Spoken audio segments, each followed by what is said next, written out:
Good morning. Good morning.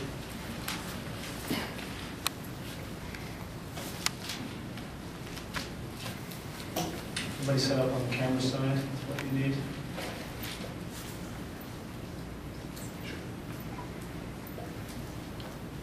Once again, good morning, everyone. I want to begin by introducing the people on my right and my left. Deborah Burlingame, I'm going to reintroduce a little bit later, who is a friend and co-founder of 9/11 Families for a Safe and Strong America. Her brother, Chip Burlingame, was a pilot that was lost in the 9/11 tragedy. And she also serves on the board of the National 9/11 Museum and Memorial Foundation. On my left is Tim Brown, who was a 9/11 first responder, retired firefighter, and who lost 93 colleagues and friends on that fatal day of 9/11. Well, we're gathered here together, unified, to ask questions and to seek an investigation. We're only feet away from the worst terrorist attack in the history of America, on the first anniversary of the London terrorist attack, and it is appropriate that we speak out on behalf of both the victims and the survivors of 9/11.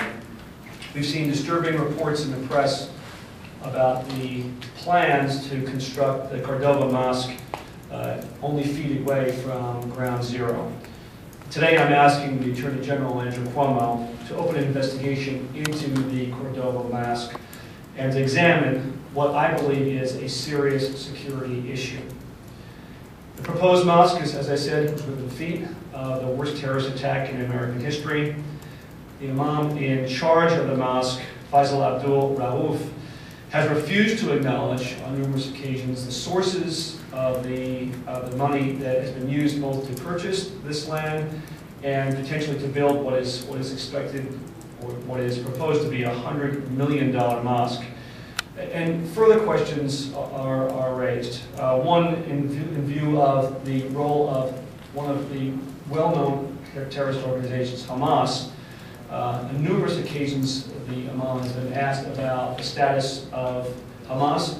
He has refused to agree or to classify Hamas as a terrorist organization. This from an organization that has fired over 4,000 deadly rockets at civilian targets in Israel since taking control of Gaza by force back in 2007. And how much more do we need to hear about suicide bombers in civilian areas in crowded marketplaces before people like the Imam admit that Hamas is in fact a terrorist organization? And further information, recent press accounts have raised serious troubles about problems and questions about the funding of this mosque. As I mentioned before, the Imam has ties to an organization, Pradana Global, that provided the primary funding for the flotilla that tried to break the Israeli blockade in Gaza and brutally attack members of the Israeli Navy and that tried to storm the flotilla. And once again, we see another flotilla that is being organized, very provocative. As I've said in the letter I've written to A.G.Cuomo, a copy of which I'm going to share with the press, it is the responsibility and within the authority of the Attorney General to supervise charitable organizations. Based on the comments of this Imam, who is in charge of this mosque, the lack of transparency in the financing and funding of the mosque, his refusal to disassociate himself from terrorist organizations such as Hamas, the provocative comments that he's made, including the one quote standing behind me, which seems to strive for some type of moral equivalency between who we are as a country and what terrorists stand for and what they're done. All these raise very serious security questions about the appropriateness of this mosque, where it is, and whether it's going to be under the supervision of Rauff.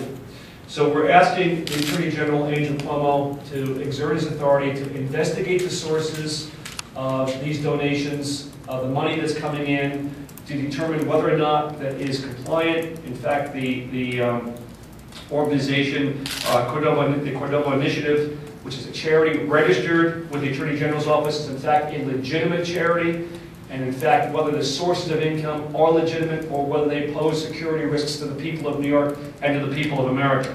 We seek a clean accounting of all the funding sources for this mosque.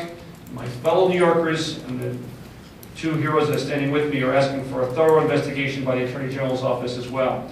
We ask that the Attorney General look behind the superficial, to look to shells and to phantom entities, to get behind the facts, and to really get out the information that is necessary for the people of New York to make a judgment. Where did the $5 billion come from that were used to purchase the land? Where will the $95 million in addition come from to build the mosque? Who is behind these investments? What is their purpose? What is their goal? What is their intent? It seems to me that the people of New York, especially in the shadow of the worst terrorist attack in American history, which is still a scar and trauma to so many New Yorkers, deserve a fair and full accounting and should not tolerate the shadows, the opaqueness, the cloth or the cloak that the Imam is hiding behind.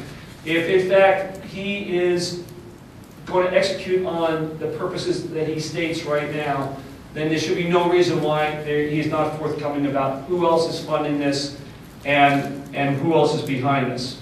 Now, I think New Yorkers have a right to be safe. They have a right to feel safe and be safe. Now, that's one of the reasons why I stood up and said that the trial of Khalid Sheikh Mohammed should not occur in a downtown New York civilian courthouse. That a self-described mastermind of 9/11 does not deserve the rights and privileges of American citizenship when they are tried. Unfortunately, the Attorney General of the United States, Eric Holder, disagreed.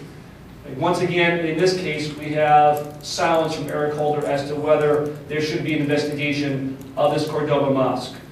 Last time, when we spoke out against the trial of Khalid Sheikh Mohammed in a downtown courtroom, A.G.Cuomo was silent, said nothing.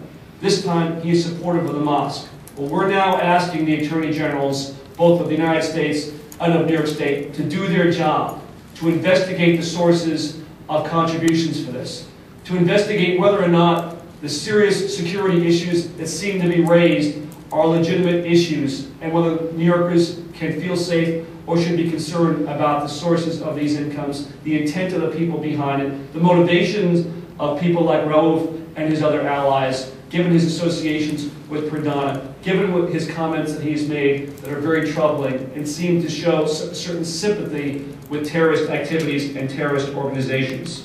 We don't need silence now, we need leadership. We need the people of New York to feel as though somebody is standing up to protect them, their rights, and their safety. This is a matter of competence. Assuring New Yorkers on the transparency of this project is a question of competent governance, not through deafening silence. So with that, I'd like to introduce now Deborah Groningen.